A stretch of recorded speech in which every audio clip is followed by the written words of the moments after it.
So to come back to the title of the book, When Zuma Goes, a motion that's going to be heard in Parliament this very week is an effort to try and expedite the process of getting Zuma to go. Now, at first, when news of the Public Protector report came out, we had statements from the ANC, Zizi Kodwa, saying, for example, we need to have the report out, we need to hear what are the contents of the report and take things from there. Then the Women's League and the Youth League coming out very strongly against the DA motion and kind of sticking in their guns with President Jacob Zuma. Is Zuma going to go this week? I don't think so. It is highly unlikely that Zuma would go. Actually, I believe if he goes, there will be more serious crisis. The reason is that the ANC, where it is not capable of replacing Zuma. There is no agreement as to who's going to replace Zuma. Yes. So the ANC is so incoherent. There is such deep divisions within the ANC that they are better off riding the Zuma storm and reflecting on that instead of removing him. Suppose the motion of no confidence passes. That's a big if. Suppose it passes and they vote him out. Who are they going to? When they voted President Thabo Mbeki out, there was a coherence within that.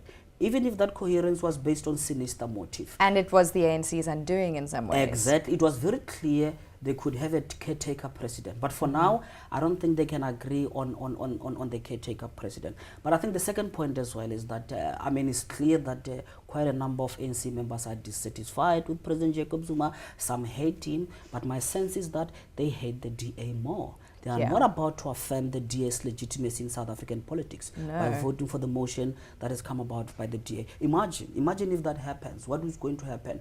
Effectively, it could mean the ANC members are about to join the DA. That is unimaginable in my mind. That's inconceivable, really. And to side with the EFF as well on something like a motion of no confidence against Jacob Zuma. Exactly. I mean, the EFF will, run that story as wide as they can. If the EFF succeed in removing or if this motion succeeds and the EFF also claim victory within that, I'm telling you, they are going to remove president each and every week. I think that is more disastrous than having to live through this and actually reflecting on that so that 2019, the nation can see what happens if people hijack democracy. That's a bit of a hyperbole to say that if the EFF helped to get Zuma out this week, it would be the next president, the next week, and the next president afterwards.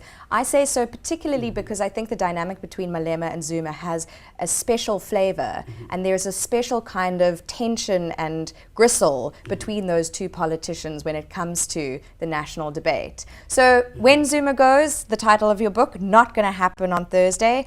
So when is it then? You're arguing play it out till 2019. I think that if you look at the power balance within the ANC, first of all, you don't survive for 7 years and fold your hands and wait for people to work out a plan B for you, as President Jacob Zuma. He has been surviving throughout.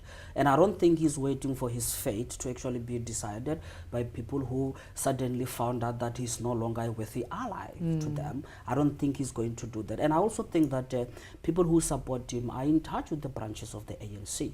And that is the problem with those who are pushing for him to go within the ANC. They think that it's all about conscience. It's all about that. And they know exactly that even their alliance with him was never based on conscience.